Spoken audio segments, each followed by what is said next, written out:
So why is nobody playing Final Sigma? Duelists, welcome back. Today I have a Mathmech replay to show you. This is a deck I've been testing with a lot, and I wanted to show you a replay that I had in high-rated Duelingbook against a pretty well-known player, I would say. Striker Ace Rose, very good duelist on here. And I just wanted to show off this match because it really shows why you should be playing certain cards in this deck. Although, at first they may seem bad, but they can come up in a lot of situations more than you would think. So I'm going to jump right into the match. Okay guys, so here is the match. So I won the rock, paper, scissors, so I'm going to choose to go first.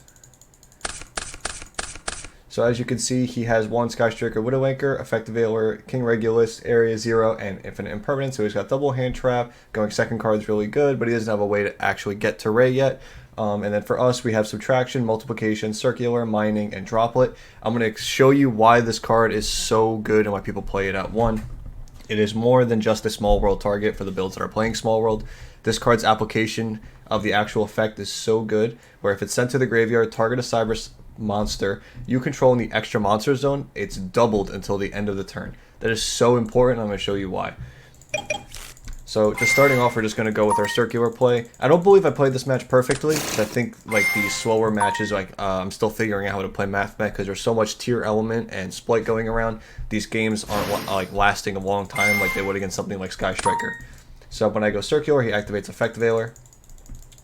So we go right into our Exceed to be able to try to. So what we're trying to get to is Diameter or the trap card, because he stopped our circular. I was going to use this to get to the trap card and then use mining to get to Diameter so we can keep comboing anyway.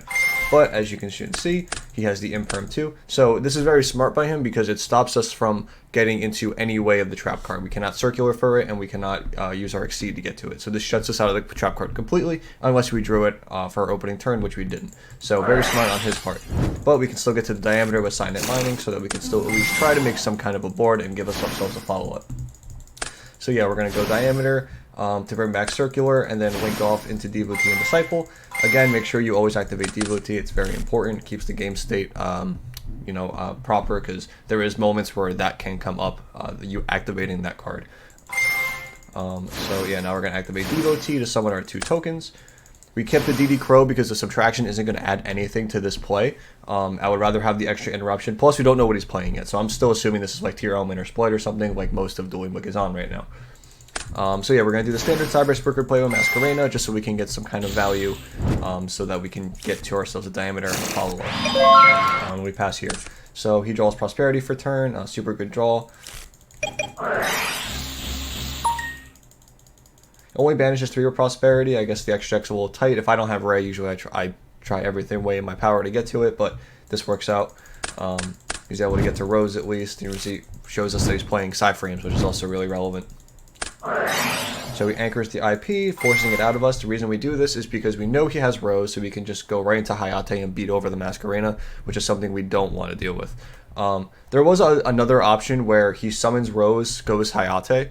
Hayate hits the Masquerena and we damage step droplets it, and then Hayate dies. He doesn't send, doesn't have a body because it's Rose, not Ray.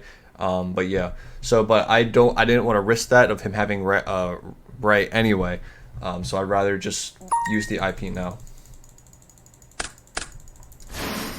So we make access code here. So putting access code out here is actually really annoying for Striker to deal with, because they can't take it because they don't have the spells in the early game. So this sets up for, look at this, this already sets up for 3 pops on his follow-up. So any board that he can make, we have access code to threaten that board already, which is so good. Then he normal summons the Rose as expected, like I said, because he drew it. Goes in Hayate, hits us directly. Again, we had an option to use Droplet to negate it, but I was scared of other cards, like having Engage, or just some kind of other spell that could do a lot. So I didn't want to waste Droplets on pitching Crow. I wanted to use Crow for Kagari, and I wanted to keep Diameter for a follow-up. This is something that you have to think about, as not just the turn you're on, you have to think about your next following turns of how it could impact the game. So he uses Hayate to then send the multi-roll. Links away the Hayate for Kagari, uses Kagari effect on the multi-roll. We Crow away the multi-roll. So this stops him from getting a interruption in the end phase with Shizuku, because multi-roll will be able to set it in the end phase, which is super important. Just something to keep in mind when you're playing against Sky Striker. Multi-roll is always, with a monster in the field, can always end the interruption in the end phase. So then he uses the King Regulus. This caught me off guard. I always I guess in my brain with Sky Striker, like, it hasn't clicked that, like, oh yeah, Therions are also an option. But again, you don't, not every build is on Therions. I played against one earlier that wasn't a Therion build. So, I mean, you have to take each Striker deck, you know, on its own. So he uses Area 0, target the field spell. I didn't want to use this yet because I didn't have a reason to, you know what I mean? Like, this doesn't do anything. There's still these two, and he can still Zeke me to banish the access code. So I didn't see the reason to. Uses 3, whiffs, thank God. I was super scared he was going to hit something here. Links away the 2 for, like I said, Zeke. So he has to send away the Therion Regulus and the his one Striker to get rid of access code. Like I said, he has to get rid of this turn. So the fact that he has to waste Regulus like that is super good for me. Uses Zeke to banish it. We let it go through because we didn't want to, like, sending droplets away doesn't do anything. Him getting back Rose doesn't do anything. And us droplet and, like, we want to keep the follow-up. Like, this is so much more important than everything else, like I said, because you need a way to follow up, and that's the most important thing. And he wasn't doing anything threatening. None of this ends in an interruption. It's like, this would be scary, but Verte Anaconda is banned. It's just stuff like that you have to keep in mind. So he's ending on no interruption. We already know it. We knew it for the past, like, 5 plays. It's just where he goes from here now. So he gets engaged. So he's getting follow-up.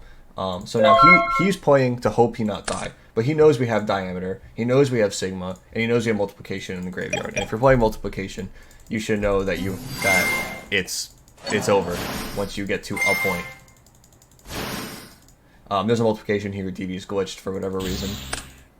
So yeah, we just sent all 3 away for final Sigma. Use Multiplication on Sigma. So Sigma is now 6,000. Does double damage when it's attacking over any monster. And that is just game over Zeke. Anything less than 2,000 attack, that is game. This is like Sunlight Wolf all over again. I forget what we were killing people with back then, but yeah, it's just game. Alright, so now we're going to be going to game 2. He makes us go first. This was something I actually expected when going against Striker. He made me go first. I actually sided in like a bunch of traps. Like, I have a Pointer of the Red Lotus in my deck right now. I have Anti-Spell in my deck right now, and we just didn't draw any. We just drew all gas. He drew 1 Imperm. I think I could have played this hand better. It's kind of weird because I don't like the way this hand is because it's like all gas, but it's all like the weird gas. There's no Diameter to normal summon. There's no Silent Mining to get the Circular. We have to depend on the Exceed, which I don't like. So yeah, we start off with Sigma because I'm trying to not use my normal summon because, like I said, if we can get the Circular, we can use Diameter later in the turn. So like I said, we go into the Exceed.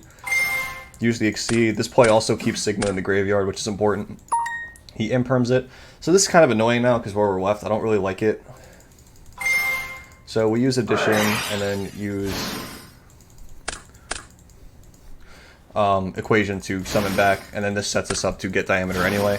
The problem with this is, so like we didn't normal summon, but what does Diameter actually do for us here? You know what I mean?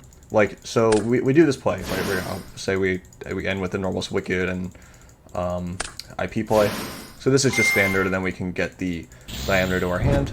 We always banish the Exceeds if we can. If we can't banish the Exceed, the link we banish is Devotee. The reason for that is because Transcode Coffer is also an Earth, so you're not losing a pop with access code. Just something to keep in mind when you're playing this deck. But, so yeah, we get Diameter. We can normal summon Diameter, but it doesn't do anything. We already used the Exceed. We can't, there's no reason going for like some crazy play here. So I just choose, I think I just pass. Yeah, we just choose the pass because there's no reason to go for it. We could have summoned Diameter, got one back for IP to then go into something like Unicorn, but then we have to pitch the Ash Blossom before we can get to Cyber's Wicked search. So it doesn't like come together. There's no reason to do it. So he draws Call by the Grave for turn. He has a very good hand. He has like multiple ways to Rose and Ray to Sky Striker Monster, plus protection from hand traps, as well as going second cards with Prosperity. So we let Prosperity go through, I believe. Yeah. He mills Crow, Ash, and Ray. And he picks Crow, which scared the absolute crap out of me. If you play against Sky Striker, they take a hand track off Prosperity. The rest of their hand is straight gas. So when he added that, I'm like, oh man, I'm just going to like pray that this... I was just seeing what he got from Prosperity. And then I used the Ash on the Rhoda. I was hoping that was the only way you could get to Ray. Because like having Rose is fine. Having Ray is a completely different story because it's so much harder to kill them. But yes, like I said, he drew Call by the Grave, so it stops the Ash. He's able to get to Ray, so that's completely fine, you know. This could be so much worse. It's not that big of a deal. So he goes Ray, special summon Rose, which is also completely fine. We don't care. Go this into Zeke. Zeke effect, target the Wicked. We chain our IP. Again, this would let him use Rose, and then Rose can get IP. We also didn't want to like lose Wicked, and again, it's a pain in the ass for decks to deal with something like this. But what we do is go for Transcode Talker. This was a little something different because this puts pressure on him. It can't be destroyed and also can't be targeted now because Zeke's of the co-link. So this was just something else that I wanted to try because it puts pressure to make access code next turn and gives us extra bodies to do a little more different stuff. Like we can make a Splash Mage, and then if we have diameter, so we can make access code next to it rather than just have access code here and make it later. I'd rather have this out already and make access code already co-linked to play around a Widow Anchor. So this was something a little different that I wanted to do. So yeah, just a normal Sky Striker into Hayate to be able to sends Widow Anchor, uses Kagari to get back Anchor.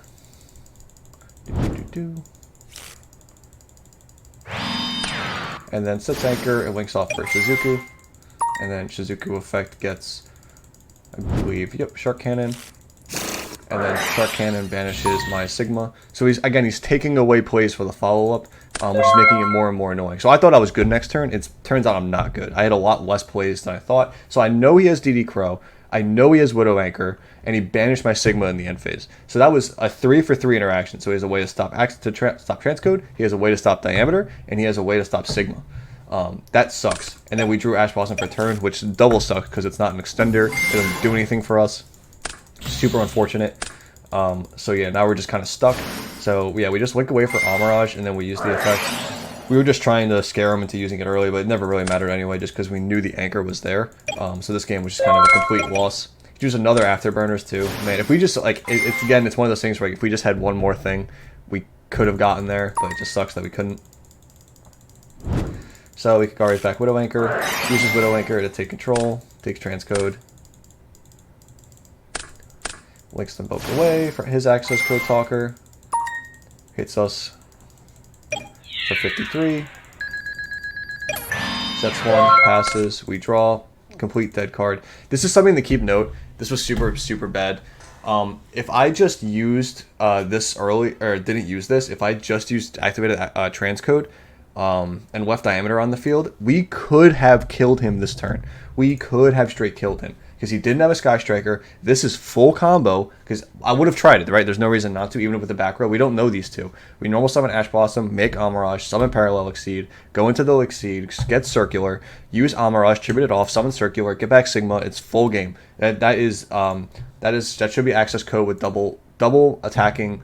It's only 43, but it's still game. Like, it doesn't matter.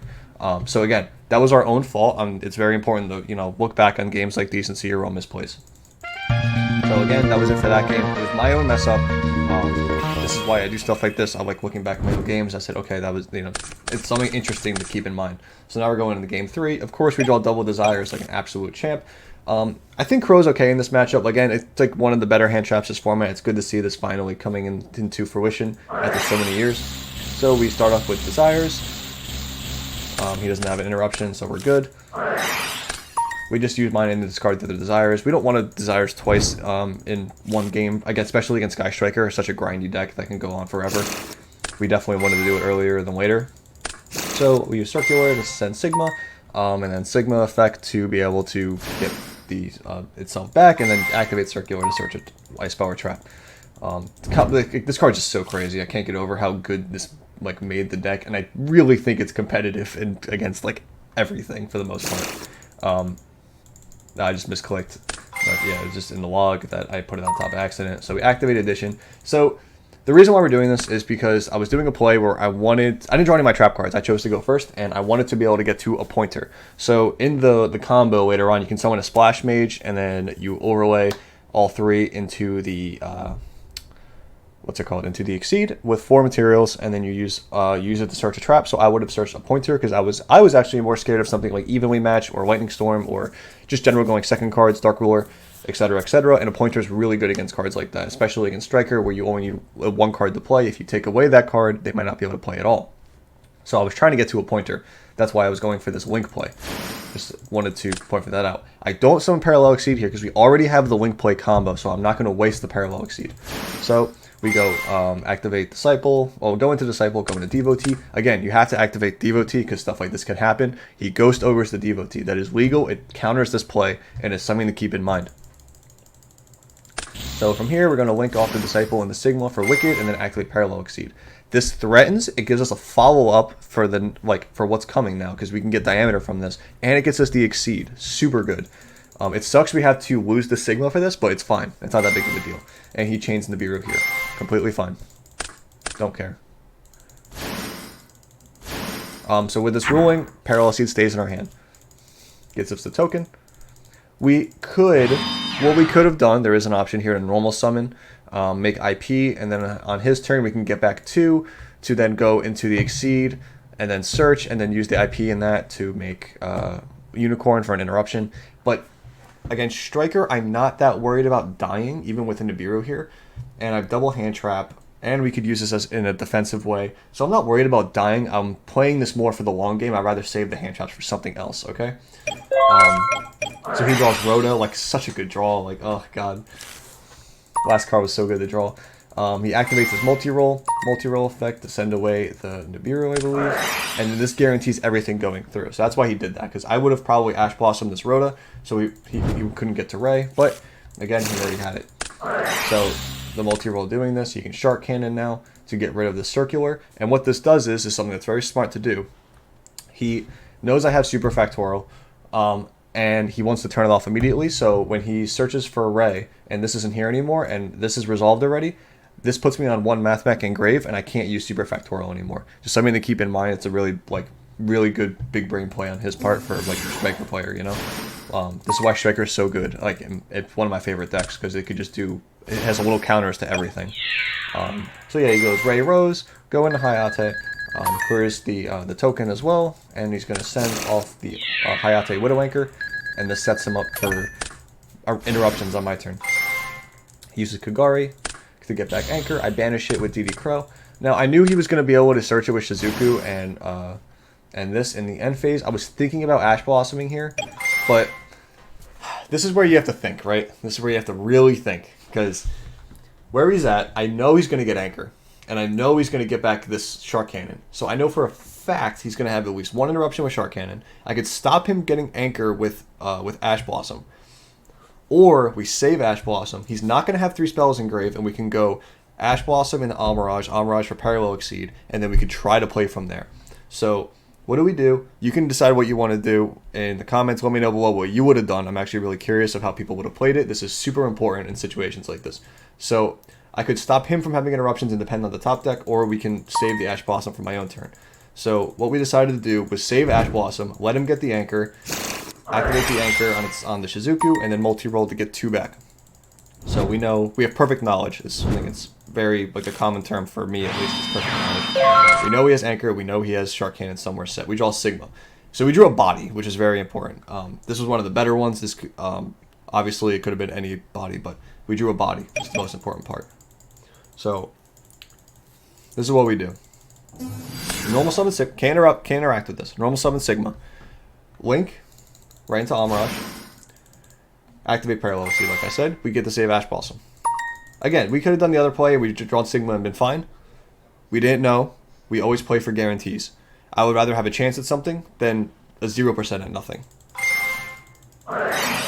So he anchors the Exceed. That's fine, because we still have 2 bodies. Super important. Now, there's something that's relevant with the Super Factorial that's been sitting here forever, and he knows it. This can beat the Shark Cannon that's sitting here, but we can't use it early, and we can't take away Mathmech in the graveyard. So, how would you play this? I'm so curious on how other people would play this. I think this was super good. So we link away the 1 and the 2 for the Splash Mage. Use Splash Mage. I was thinking about targeting like Addition to try to bait the Shark Cannon and then do this, but I'm like, no, we have a better play. So what we do is, and we're using this Link Zone, because this Link Zone being here lets us keep Sigma live. That's also something very important. You can't put it up here. You have to put it where Shizuku is. So this is keeping Sigma live, as well as we're playing around this Shark Cannon now. Because we already played around the Widowanker, now we can play around the Shark Cannon. So we have to let this go through, and then we have to ride this rank up all the way up to access code to bait out the Shark Cannon early. So we go transcode to get back our Splash Mage. and then we can link those two off into access code. So having access code here now, this threatens this, and he has to do it now. He targets the sigma, banishes it. We're chaining superfactorial, and now we have plays. We can play now. Go into our searcher exceed, use the effect on summons, all on summon, to search our multiplication. Then we can use multiplication. We'll use Sigma Engrave because we haven't used it yet. We kept this open this whole time, this extra monster zone, so we can bring it back still. Then use Albert Einstein to summon multiplication from hand, because don't forget, it can summon from hand too. You can tribute it from your hand or graveyard, doesn't target, super important. All these random nonsense things. Use multiplication to make Sigma 12, or level 8, sorry. And it's also a tuner, and then we can go right to final Sigma, and that's game right over this. So important to figure out ways to guarantee to be able to play and what you can do. Again, if we drew a random trap card or something, we would have been in a bad spot, but at least we could try. We could make an effort to play, to put up some kind of body or just something. I wanted to be able to play in general. So the fact that we didn't have to use this Ash Blossom was super good. Having the Sigma was super good, but we also could have drawn something like Silent Mining, Circular itself. There's a lot of options there, so it's just something to keep in mind. But overall, I hope you guys enjoyed this match. I hope you learned something of how playing the one multiplication, the one final Sigma really can just end games. And the really important part about it is this isn't just for a random matchup like Sky Striker. Against Splight, they end on Elf. That is so important. They end on Elf. It's a 1400 attack body that they can't get rid of. So if you summon Final Sigma with multiplication, that's game every time. You are just killing them through Elf. And no matter what their board is, once you get to this point, it's over. So it's just something really important to keep in mind. I hope you guys enjoyed the video. Hope you learned something. Let me know what you would have done in the comments down below, and I will see you in the next video. Peace.